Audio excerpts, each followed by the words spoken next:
It's East Coast, Third Coast. Are you kidding? Well, the problem is... He said, she said. Talk about no hope. Oh, boy. And agree to disagree about... It's a difficult argument. Oh, that's a terrible argument. absolutely everything. You see, I don't see that. A keep it simple, stupid Well, that starting doesn't point. seem simple to me.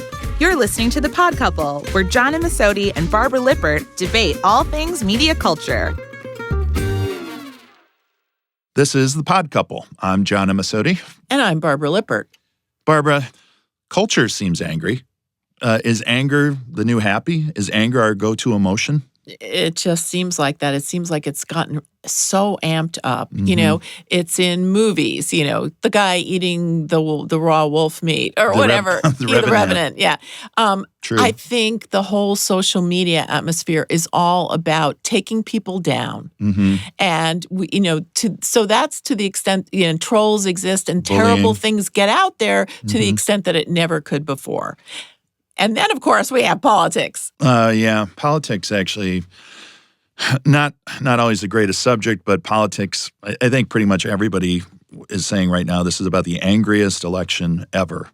There's just tons of it, and there's very, very polarized sides on both of these things. Absolutely, like the extremes this year. You Right. know, no one has ever seen, and no one has ever seen something that is so hard to predict, like the Right. weather. Well, it's almost like we have a different kind of candidate than ever before, that we truly now have people who are almost like television personalities rather than politicians that are running for political office. And it seems like we're liking or not liking them the way we would somebody on the West Wing or Or on Facebook. Right, or on Yeah. Facebook. So obviously we got to talk about one of the big guys who are big names in anger this year. Exactly. Donald Trump. In giant golden letters. True.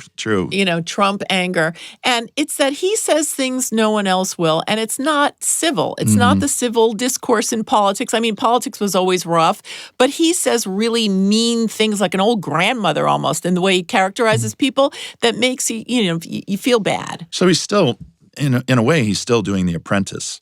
I mean, for everybody. Yes. He can talk about, instead of Omarosa this time, it's Ted Cruz. That's a really great point. And that's why people give him so much power, because they think that he can make or break you. Right. The trappings of The Apprentice, like he's a king, Right. and he sits in his golden chair. And that's how people still see him and still want to appoint him. And they'll accept just the headlines. There's not a whole lot of meat to the things that people are asking for on his Right. solutions. You don't really know what they are. You know what? You worked with him, right? You have a interesting story about him. Yeah, I mean, years ago I did do a commercial with them and experienced a little of the Donald Trump brand, if you will. Do tell. We did a McDonald's commercial, and it used another angry figure, the Grimace. Actually, Grimace isn't angry; he doesn't even talk. But he only has those emotional eyes that clink, clink. Exactly. Yeah. But to make a rather long story rather short, there was a point where the art director wanted Donald Trump to wear This is on the shoot. You did this shoot in his office in New York overlooking Central Park. We shot in his office overlooking Central Park. Donald was wearing his suit. He was supposed to be having a business meeting with the Grimace, and the art director wanted Donald to wear a purple tie to pick up Grimace's color.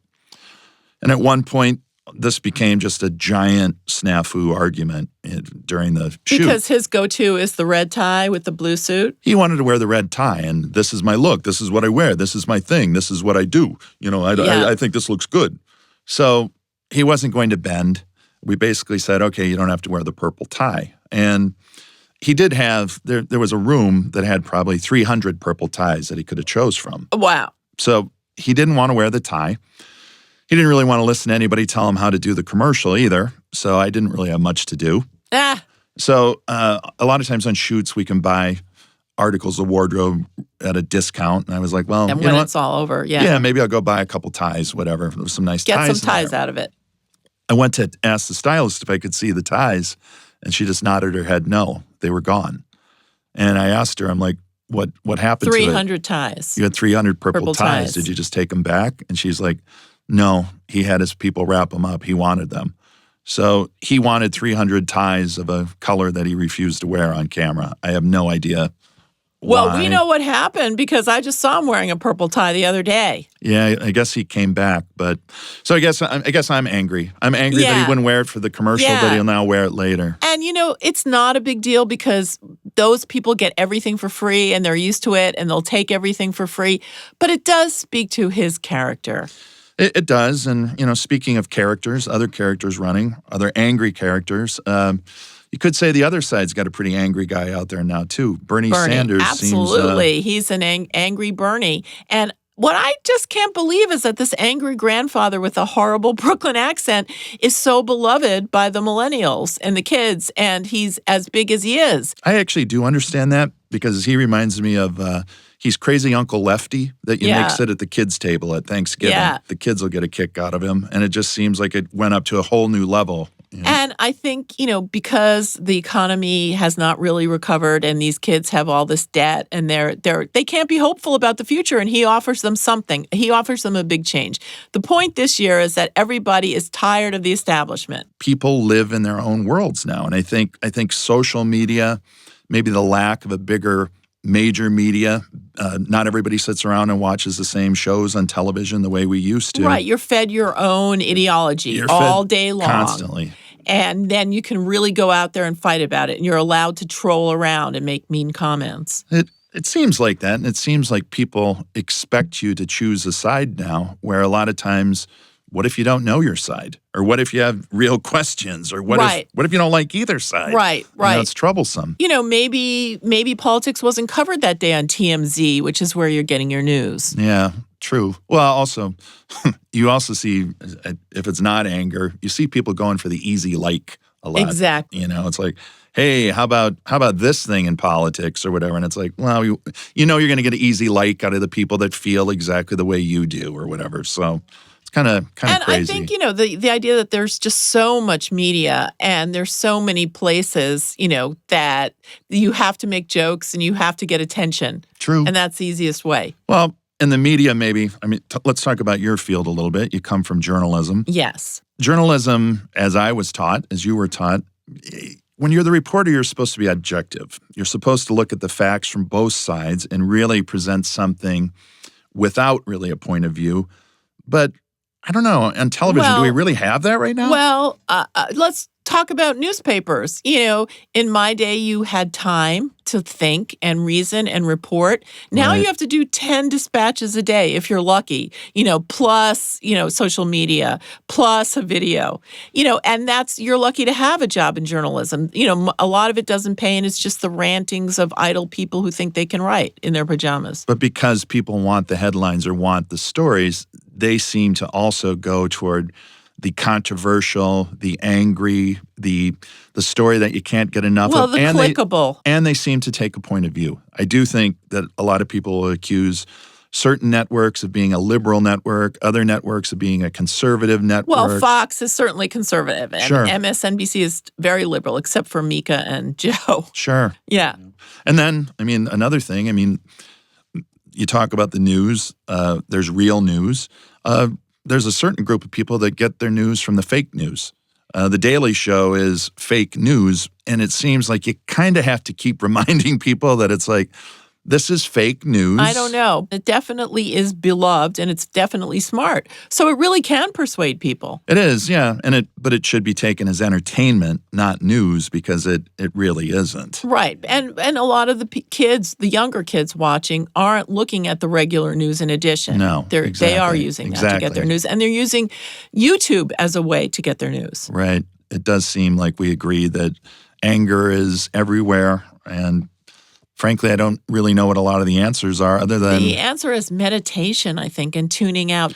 You know what the answer could be, too? It could be, how about this? Don't talk so much, listen, and make up your own mind, and don't have everybody else tell you what it should be. Exactly. And you probably should tell me that every couple of minutes. You listen pretty well. Okay. Let's talk a little bit about the ads. Okay. Because that's our thing. Okay. The ads seem angry. Now it's like, does this in itself do disservice that before we ever vote for a candidate, we have to look at their own side tearing each other apart and exposing these horrible flaws, it kind of does give you just a yuck feeling on either side. I know. And Rubio had this ad, everybody wants to be a Reagan Republican. And Reagan did Morning Again in America with this ad team that, just showed the political consultants how to do it. It was so beautiful and hopeful without being cloying. So he redid it with the Vancouver skyline and a Canadian flag and talking about, and in 8 short years, we are sunk into debt. We are despondent. We are jobless. And where does that take us? They all have the same message that, America is destroyed, that the values they grew up with don't exist anymore. Yeah. And Make America Great Again is talking about bring it back to where it was in the 50s when we didn't have all this diversity to deal with. I think political advertising just in general, to me, as an advertising person, it's the one form of advertising I just can't stand. And I've written in the past that it's the one thing I would never work on. People talk to you about, is there anything that you ethically or morally wouldn't work on? And I would have to say political advertising, and I'd say for one point. If I work on cigarettes, if I work on alcohol, that's alcohol, that's cigarettes, that product is going to stay the same and it's going to do whatever. If you work for a politician, you don't know that whatever point that you've used your powers of persuasion to help them, they're not just going to flip the switch and just do completely the opposite. And that's totally valid.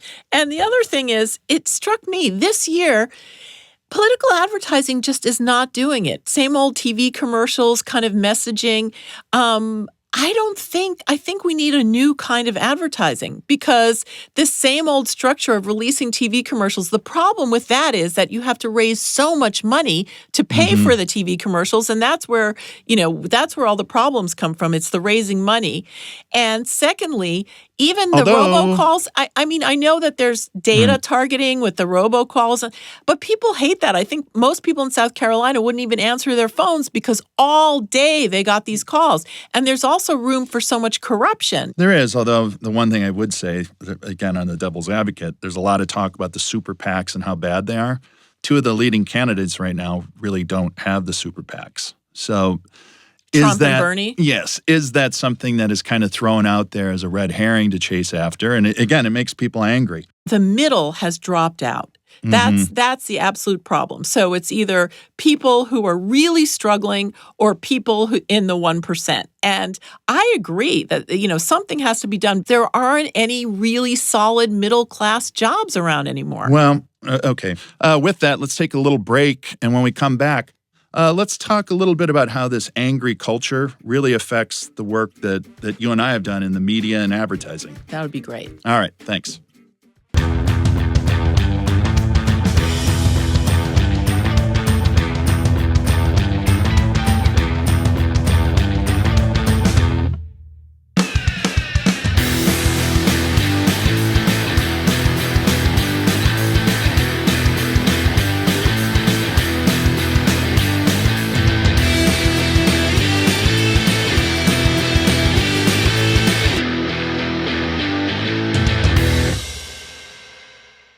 Okay, we're back after a nice political discussion. Let's talk a little bit more about anger, a little bit closer to what you and I do.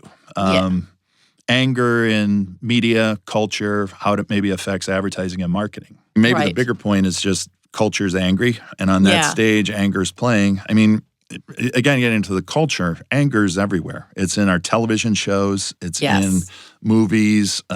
Actually, of this year's movies that are out, you can just start to talk through it. You mentioned The Revenant. Yeah. Okay, that is in part a revenge tale, but it's taken from a book where the anger isn't in it. There isn't really the revenge part in the book. So they made that so that it would work cinematically better, or give you a better thematically, ending. that people would like that. Yeah, because you want your revenge in the end. True. The Hateful Eight, Tarantino's thing. I mean, he continues to make very angry vengeance movies. Well, he's always been an angry guy, you got to say, kind of. And seemed to amp it up because now he's angry in 3.5 hours and 70 millimeter. So even that got bigger. Yeah, Spike Lee.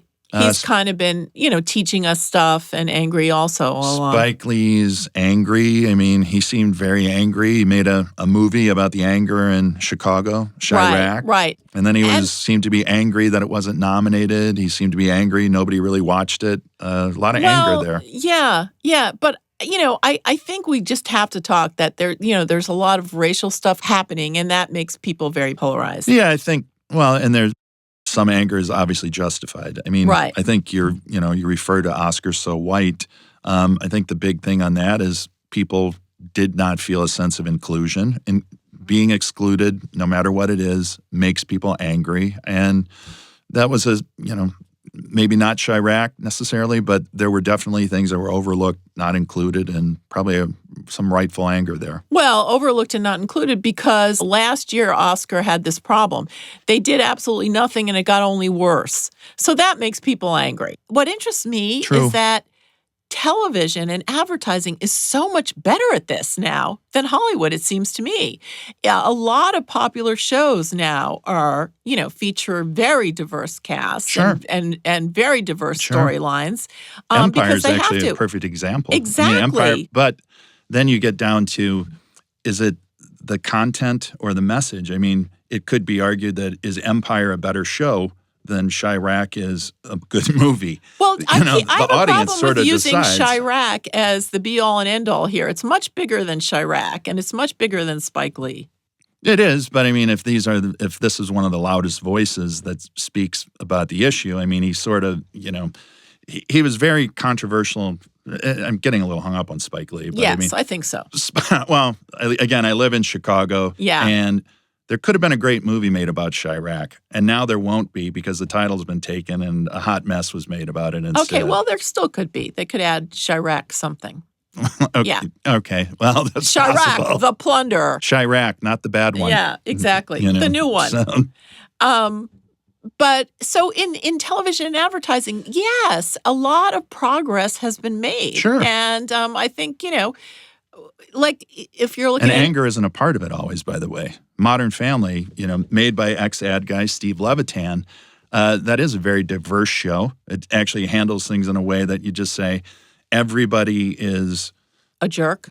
well, or I would say regular, or however Yeah. you want to say whatever's regular. But it's a hopeful show. And it's a very Inclusive. inclusive show, but it's not an angry show, and people like it. And you don't necessarily have to if you don't like the way the world is, you don't necessarily have to come at it from an extremely angry point of view. Right, right. And I think this idea of also that we see sarcasm is seen as sophisticated. So anything that's sort of earnest is kind of dull and not cool enough. True. So where do you go with the sarcasm? Sometimes, things get so ironic and so sarcastic that you can't even keep up. Well, that's actually a really interesting point. And I'll go back to like what you've done for a living. You're a journalist. I was a journalist in college. Oh, please don't make it about me. No. No, but I mean, Yeah. you're trained as a journalist, as a professional. You have to have a degree of objectivity. You have to look at all the facts. Well, and as then a critic, I don't have. I mean, that's as that totally kind different. of journalist. Yeah. But let's look at big time journalism Yeah. from the days of like when there was 3 television news channels with Walter Cronkite, Dan Rather. There was the great papers. Journalism had a certain I would just say certain code Integrity? of ethics, integrity. And now we've really kind of entered an age in the media where it is an angry medium. Hasn't that really maybe what the media has become? And that with technology, with the way the world is, we can all live in our private pods. We can be, if we like something on Facebook or something, we're just completely fed our own thoughts back to us constantly. If you like this, you're going to like this. So we kind of become a victim of ourselves in a lot of way, and that if you like a certain viewpoint, you're going to get avalanched by that viewpoint, and you feel you have to stay to that viewpoint. And if somebody brings up another thought, rather than being objective or taking the thought, you just get angry at the other guy. Well, the internet has destroyed journalism in many, many ways, but it's also brought up a way that, immediately answers things and attacks things like, that Ted Cruz ad that had the soft porn star. The woman was not putting off a porny vibe in the least in the commercial. You'd never know unless you knew her entire oeuvre. So somebody at one of these publications or an research person, could recognize her immediately and call it out. The same thing. So we get that called out. But I was talking more about the way commercials have gone. They're sort of making fun of previous commercials and inside the industry. But before we go there, though, I do want to address something that you said before. Okay. You use the word attack. And I think that is kind of the world that we're in now with the media, and particularly as we're invited to participate in the media, we attack. If you look at Facebook, if you have an opinion, be ready to stand by it because it will be attacked unless somebody agrees with you, and then they jump on and agree with you, but still maybe attack the other guy. It has become an attack culture. It's no longer a monologue that goes out as an objective point of view and you make up your mind on your own quietly or amongst your friends. Everything now is a dialogue where you bang back in, and it's become a bit of a coward's world because you can bang back in anonymously. That's a huge problem. I do think maybe this is, again, where a lot of the anger is fueled culture. There's some really ugly thoughts put out there all the time, and it can be under an anonymous cloak or under basically a coward's veil, and that you're an internet tough guy. Exactly. And it's total bullying and rudeness. And you wouldn't have to run into it unless these comments existed. I mean, advertising is the worst for that because the comments, when you don't have to register your name, I mean, they are so brutal. Even when the work is good, people are so jealous and angry that anybody else got any attention. I think, you bring up a good problem about that and where it's affected our culture. That we've seen some people whose careers, whose lives have really been brutalized, and all they are like people trying to make a good commercial. And a lot of times if you're making a commercial or you're making a print ad or whatever, the truth is you don't have all the control anyway. You're working, you could be working for bosses that do things to it. You're definitely working for a client that has input into it. But then when anonymous people come out and just basically slander everything about you or whatever, it's not right. I mean, we're definitely behind on legal terms on that, but it's like I really can't condone that kind of thing at all. I think our business is lessened for it as well. Absolutely. And the other thing is, just the immediacy of voting on everything is so bad. Because then everybody makes it to be number one and to be, on the top tally of that day's video. And that's another problem. Okay. Last thing.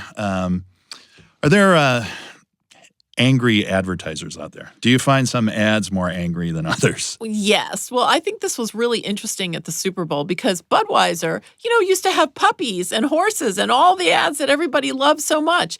This year, they had one slamming, home brews by saying, no fruit cups, no, with the angriest language.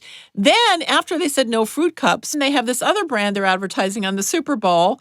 And it's Shock Top, and it literally has an orange slice in it. It's this talking orange slice that was an insult comic. First of all, in advertising, John, do you think that any talking object is the lowest kind of advertising?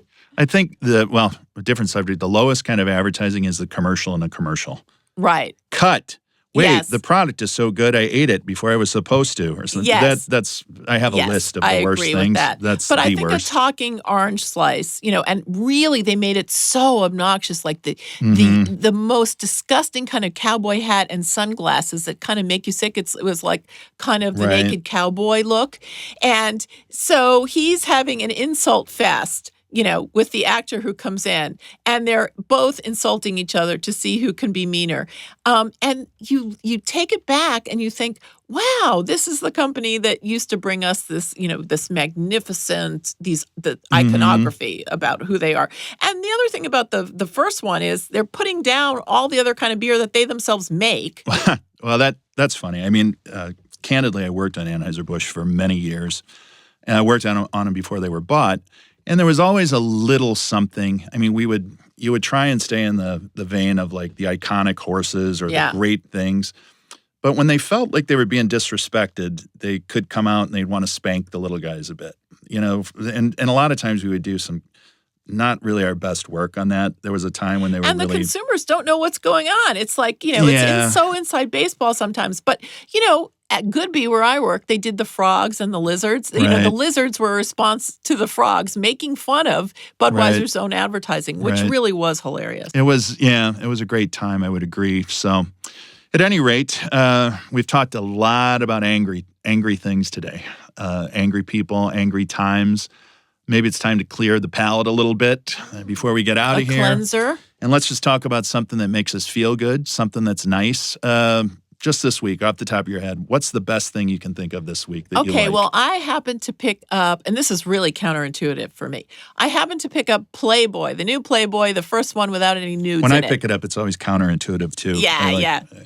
But it's the first one I like without the any articles nudes. on cars. Exactly, great articles. And you can actually say that I'm reading it for the articles now. Okay. And I have to say, it was like a wonderful women's magazine. There was a profile of Rachel Maddow. There was an interview with the Broad City women. I mean, it was exactly to my liking. And I got to say, I'm not sure that it's going to reach its target market, but I think it's doing something really interesting. All right, but a shout out. So a shout from out for the new Playboy. Prescribed New York liberal Feminist for Playboy. That's a pretty big Pro cool thing this Playboy. week. Exactly. I mean, especially if you compare it to like Sports Illustrated Great. swimsuit. So I'm going to give my shout out. One of the things I thought was one of the hottest things of the week that I've really liked. I'm loving Vinyl on HBO. I think just the level of artistry that's going into this thing, the writing, the backstories, it's really a great show. And maybe just synonymous with the topic, has the always excellent, angry Bobby Cannavale as the lead actor. And deals a lot with the punk scene that was emerging in New York in the early 70s. Which is all about anger.